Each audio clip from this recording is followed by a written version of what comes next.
Je parle ici au nom du groupe GDR, mon groupe qui est composé pour moitié de députés ultramarins. Ils sont souvent finalement ici définis comme tels, alors que dans mon groupe, ils sont aussi et avant tout, je dirais, des députés de gauche, des députés progressistes, des députés indépendantistes, des députés défendant la justice sociale et environnementale. Nos travaux communs m'ont appris et nous ont appris combien les réalités ultramarines sont riches, combien elles sont riches de diversité. Nous avons pu voir à longueur de texte combien ces réalités aux différents visages sont souvent réduites à 1 ou 2 articles chapeautés du titre générique « Dispositions relatives aux Outre-mer ». Le texte que nous examinons ici vise justement à mettre en lumière ce manque de considération et, disons-le aussi souvent, pas simplement un manque de considération, mais aussi parfois un clair mépris vis-à-vis de nos compatriotes ultramarins. Et puisqu'il nous faut être totalement transparent, je dirais que ce mépris prend un caractère plus profond et bien sûr plus particulier quand il s'adresse à celles et ceux qui viennent de territoires reconnus comme non autonomes par l'ONU ou de départements où vivent des hommes et des femmes qui ont connu les atrocités de la domination coloniale. Ce mépris est bien au cœur de la question coloniale. Le travail quotidien réalisé par l'ensemble des députés ultramarins de mon groupe, mais aussi de l'Assemblée nationale et par mon collègue David Riemann, président de la délégation Outre-mer, démontre, je crois, la nécessité de prendre en compte des réalités locales diverses qui doivent être appréhendées dans leur singularité. L'adoption de ce texte permettrait de disposer de véritables moyens au sein du Parlement et c'est bien ce qui est demandé au travers de cette proposition. Nous parlons de moyens humains et financiers avec la mise à disposition d'une salle de réunion, d'une équipe de fonctionnaires, de moyens financiers spécifiques qui couvrent des frais de mission ou d'études. Mais il s'agit également de moyens légistiques supplémentaires, dépôt d'amendements, demande de commissions spéciales, commissions d'enquête. Rappelons qu'aujourd'hui, ce n'est pas le cas pour les délégations parlementaires.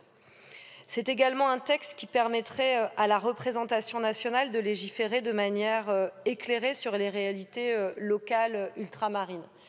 Et d'ailleurs, je veux dire à ce titre qu'on a pu voir au cours des maigres débats qui ont animé l'Assemblée nationale pour prendre en compte ce qu'il se passait en Nouvelle-Calédonie, combien finalement ce temps de débat, d'appréhension, d'appropriation des réalités et des spécificités liées au territoire, au département d'Outre-mer et là spécifiquement à la Nouvelle-Calédonie, avait manqué à beaucoup de députés pour justement pouvoir comprendre et appréhender ce qui se passait en Nouvelle-Calédonie. Aujourd'hui, je le disais, et trop souvent, les dispositions relatives aux Outre-mer, auxquelles nous sommes très habitués quand nous allons jusqu'aux articles 32, 42, 52, des textes renvoient à des ordonnances sur lesquelles les représentants de la nation, qui plus est les députés ultramarins, n'ont finalement aucune marge de manœuvre.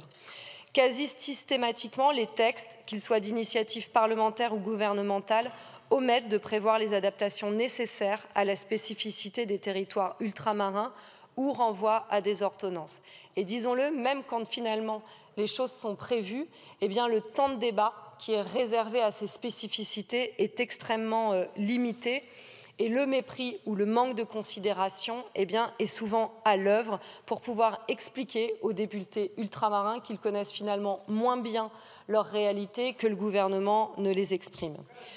Cette manière particulière de légiférer, elle a été pourtant largement documentée et dénoncée, notamment par des parlementaires. Je pense ici au rapport sénatorial de 2020 intitulé « Différenciation territoriale outre-mer, quel cadre pour le sur-mesure ». Il ne s'agit ni plus ni moins que d'une rupture d'égalité entre les citoyens ultramarins et les citoyens hexagonaux. Alors, j'ai entendu pas mal de remarques au cours de nos débats en commission des lois qui cherchaient à rejeter ce texte, mais qui, dans un même temps, tentait de dire tout l'apport et l'intérêt porté aux différentes réalités ultramarines, essayant finalement d'expliquer combien c'était à la fois important et combien finalement les demandes formulées par mon collègue David Riemann n'étaient pas les bonnes pour mener à ce chemin. Alors, avec David, on a fini par se poser une question, c'est si vous pensez que ces réalités ne prennent pas assez de place aujourd'hui dans nos débats parlementaires, si vous pensez qu'il faut qu'il y ait plus de considération pour les spécificités liées aux Outre-mer, si vous pensez qu'il faut qu'il y ait plus d'intérêt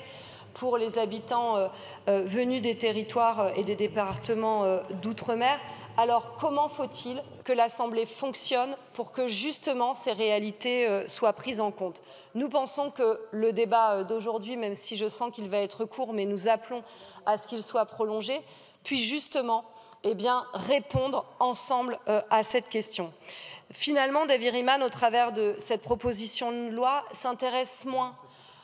aux places et au nombre de places que pourraient prendre les députés ultramarins dans une ou des commissions, mais bien aux places des députés hexagonaux qui s'approprient, qui planchent, qui réfléchissent aux besoins, aux réalités et aux problématiques des Outre-mer. C'est ça qui est demandé au travers de cette proposition aujourd'hui, que l'ensemble des députés de la nation, ceux qui siègent sur ces bancs,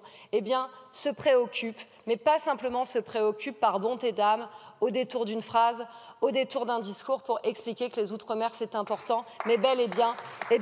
qu'ils s'en préoccupent et que aussi les réalités néocoloniales ne soient pas niées, mais qu'elles soient bien prises en compte dans l'ensemble de nos dispositions. Alors pour conclure, je dis simplement que les discours que pourtant je partage sur l'indivisibilité et l'unité de la République sont évidemment extrêmement importants et qu'ils nous animent tous, députés de la nation, mais qu'ils ne peuvent être un couvercle posé sur les spécificités des Outre-mer, et c'est bien ça qui nous anime au travers de la discussion de ce soir. Merci. La parole est à Monsieur Paul